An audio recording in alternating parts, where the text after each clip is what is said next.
Bonjour, ici LT Survival. Comme je vous disais dans la dernière vidéo, l'autre boîte est arrivée juste après la diffusion de la version francophone de la dernière boîte. Donc, je suis à peine quelques jours après, je filme déjà le revue de la nouvelle boîte GearPack. Petite, mais remplie de outils utiles. Restez à l'écoute, boîte 79, restez à l'écoute. On vous revient après ceci.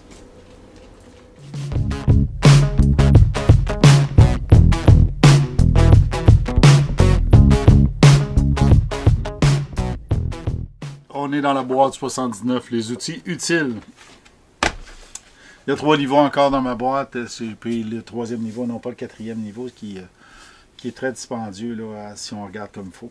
Donc, dans le premier niveau, on a d'abord le sticker gratuit de GearPack, le logo de GearPack. C'est toujours intéressant. Des fois, on aime ça décorer les bebelles avec des stickers des compagnies qu'on aime bien. Prochain, c'est dans la catégorie gadget. Des fois, c'est des gadgets, des fois, ça n'en est pas. Vous vous souvenez tous de la Wallet Ninja. Mon père avait ça dans son portefeuille pendant un temps. C'est des cartes multi-usages qui te permettaient des fois de supposément te sortir du trouble. Ben, il existe la carte couteau. La carte couteau Ninja. OK? Qui est en fin de compte un couteau avec un bevel d'un seul côté qui te permet de couper quelque chose. Dans ton portefeuille, c'est une façon de te mettre dans le trou. Malheureusement, tu l'oublies là, puis à un moment donné, tu te ramasses à l'aéroport ou quelque part où ils te checkent pour les couteaux, puis oups, tu as un couteau sur toi. Ce qui peut être un petit peu inconvénient. J'ai généralement toujours un couteau, puis ça m'est arrivé de passer une sécurité où mon couteau a passé avec mon portefeuille. Ils l'ont jamais vu, là, mais m'a dire c'était borderline là, légal. Fait que ça, des fois dans ton portefeuille, ça passe, mais des fois ça passe pas, puis ça peut te mettre un petit peu dans le trou. C'est surtout plate quand ils te le saisissent. Des fois, ça te fait faire des lignes d'attente pendant 1 heure à un aéroport à attendre qu'ils décident qu'est-ce qu'ils vont faire avec toi parce que tu avais un gadget comme ça dans le trou. Mais un gadget comme ça, ça se met bien dans une trousse de survie, puis on va voir un item plus loin dans la boîte où ça pourrait être utile. Okay. C'est pas un item hyper dispendieux, à peu près 13 $ là, à 13,99 12-13 $. Vous en trouvez partout dans les surplus d'armée, puis les places de même, là, les magasins où ils vendent des gadgets. Le deuxième item, un petit peu plus intéressant dans les outils utiles.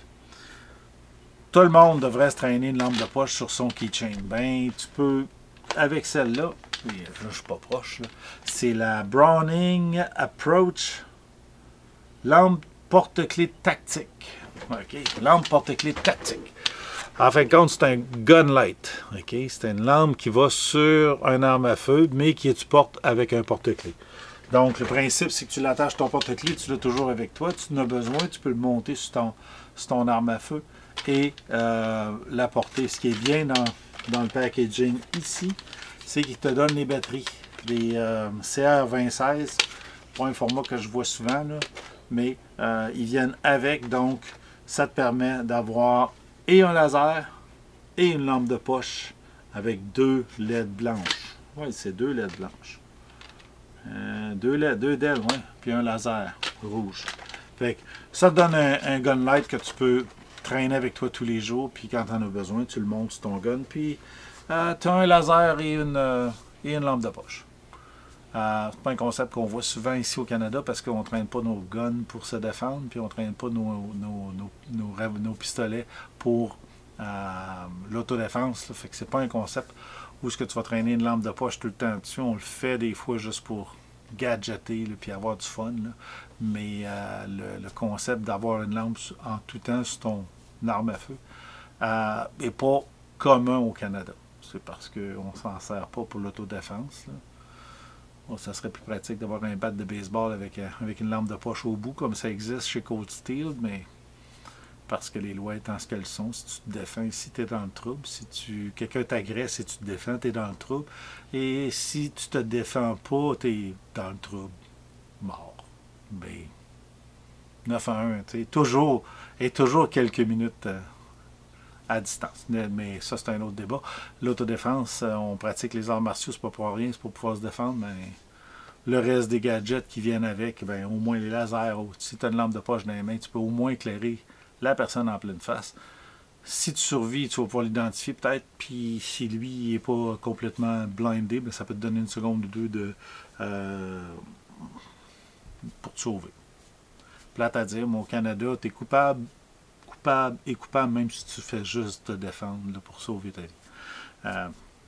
Doigt stupide, mais c'est fait de même. Mais je digress, comme il dirait en anglais. Ça complète la boîte de base. Ça donne une valeur d'à peu près 45 $, 43,99 au lieu de 14,99, ce qui est pas mal, pas pire.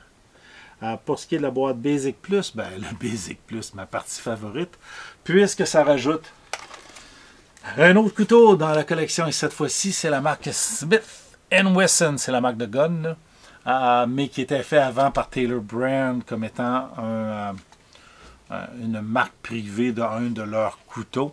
Taylor Brand a été racheté par Smith & Wesson, la compagnie d'armes à feu, et ils ont commencé à vendre un petit peu plus leur branding à eux.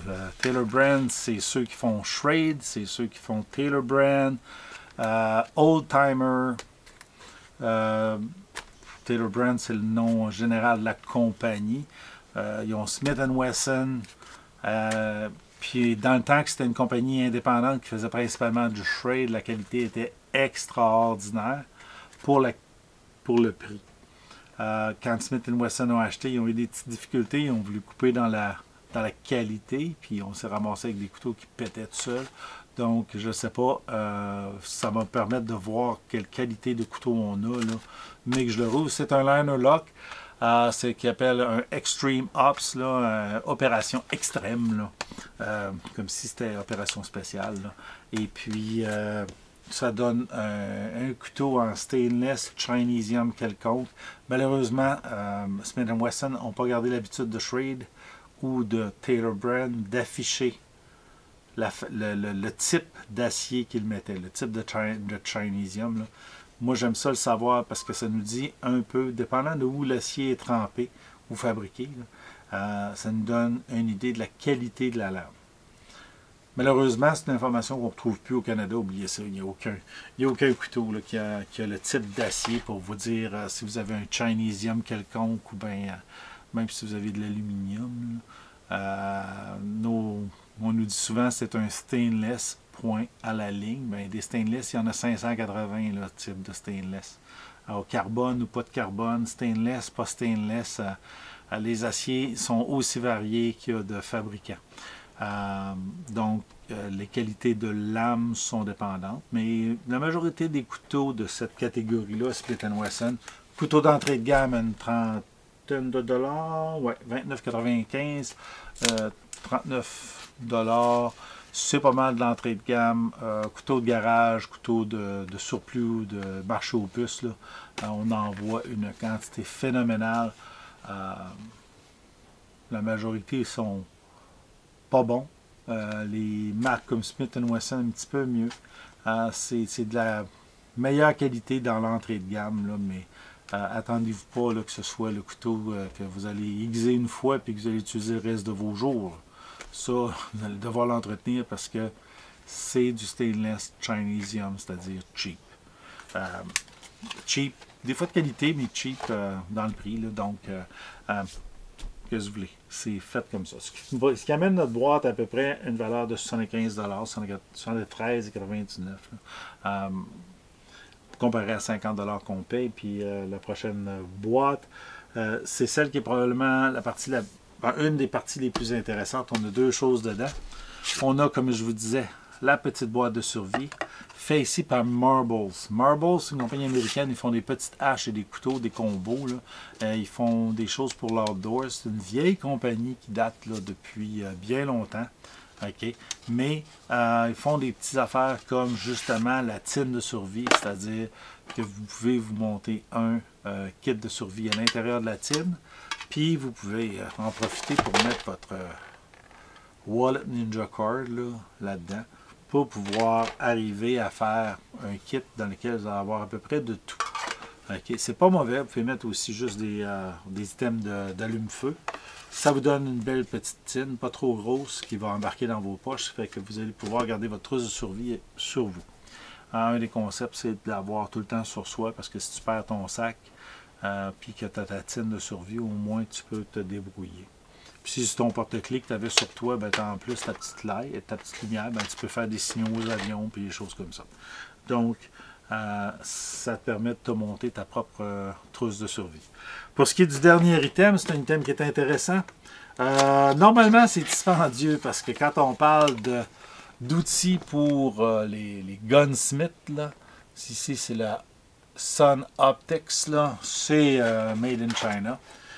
C'est un kit de tournevis, d'outils normalement qu'on achète de qualité parce qu'on ne veut pas briser nos vis là, sur les armes à feu, vu que les armes à feu coûtent une fortune, puis que le gunsmith lui-même, il coûte une fortune. Tu ne veux pas briser tes bits ou briser tes têtes de vis, ce qui fait que tu vas te chercher un petit kit là, comme ça avec multibit. Celui-là a un adapteur pour mettre la tige à 90 degrés et sur le bout, et des bits là, aimantés. 26 modèles. C'est principalement du Philips. OK. Du Philips, du Tox. Je ne sais plus ce qu'il disait. Du Philips, du Tox, Posibits. Je ne sais pas c'est quoi. C'est une espèce de Tox comme ça, là, pour que la partie avant aille bien s'encastrer. Et des lames plates, parce que dans le gunsmithing, les vieilles vis sont souvent à lame plate. Ce kit-là vaut quand même 45 $. J'en ai acheté de chez Kenter à peu près à ce prix-là, où est-ce qu'on a 70 petites bits. Puis j'en ai acheté un autre d'un site chinois qui vendait du Wiha. Je crois que c'est des bits Wiha. J'ai un petit kit d'une vingtaine de bits, grosseur d'un étui à lunettes. Puis j'ai un petit kit aussi jaune avec un peu plus de bits. Une des raisons pourquoi j'ai acheté plusieurs kits, c'est que dans chacun, il y a toujours des bits que tu n'as pas dans l'autre. On dirait qu'ils font exprès pour ne pas te vendre toutes les têtes de bits, pour que tu achètes plus de kits ou que tu achètes plus de bits. En tout cas, ici au Canada, on trouve des kits puis pas des bits indépendantes, parce que acheter juste la bit que tu as besoin, ça serait ben trop économe. Fait qu'on veut te vendre un kit où tu as 70 fucking têtes que tu te sers pas, que tu vas pitcher dans le fond d'un tiroir là, une fois que le casing va être brisé, là, puis qu'ils servent à rien, parce que tu n'as aucune vis de ce type-là qui marche pour ce que tu veux faire avec le kit. Si tu manges des couteaux, tu vas vouloir un kit de petites bits. Puis plus ils sont petites, plus ils sont spécialisés, mieux c'est. Par contre, tu n'auras jamais toutes les bits que tu vas avoir besoin. Fait que tu vas acheter 2 puis 3 kits. Ça arrive. Choisissez-les bien. C'est souvent, choisissez avec beaucoup de têtes de bits. Là. Quand vous achetez un kit à 26 comme ça, des fois, vous avez une bit ou deux que vous vouliez pour une autre utilisation. Mais quand tu achètes le 76-80 qui coûte une fortune, ben au moins tu as un petit peu plus de chance d'avoir toutes les bits que tu as besoin ou faire avec toutes les bits que tu as. Malheureusement, c'est comme dans n'importe quel monde là, de travail. C'est toujours la quantité de. Donc c'est toujours la quantité de kits que tu as qui va faire en sorte que tu as toutes les bits que tu as besoin. Malheureusement, c'est pas mal tout le temps dans la chambre. Fait qu'on se ramasse avec une valeur à peu près 130 $ là, de kit pour une valeur de 99. C'est quand même pas pire.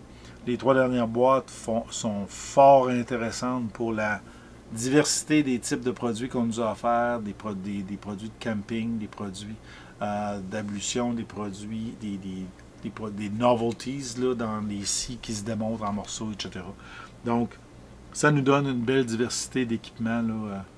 J'aurais été curieux de mettre 1 an de Gear Pack sur la table et de voir la quantité d'équipements que j'avais au complet. Donc, ça aurait été intéressant, mais faudrait que je défasse certaines boîtes dans lesquelles j'ai mis. J'en ai donné aussi du stock que je trouvais qui n'était pas utile pour moi. Donc, c'est intéressant. J'adore ce concept-là. Ça me permet aussi de m'obliger à faire des vidéos pour vous puis à vous en entretenir. Là. Donc, si vous avez aimé cette vidéo-là, ben, donnez-y le thumbs up. Si vous n'avez pas aimé, donnez-y le thumbs down. Par en bas, là. Et puis, si vous appréciez, ben, parlez-en à vos amis, puis souscrivez à la chaîne. Ça aide les statistiques là, pour que le monde me voit plus que ce qu'il me voit actuellement. Merci, puis à la prochaine.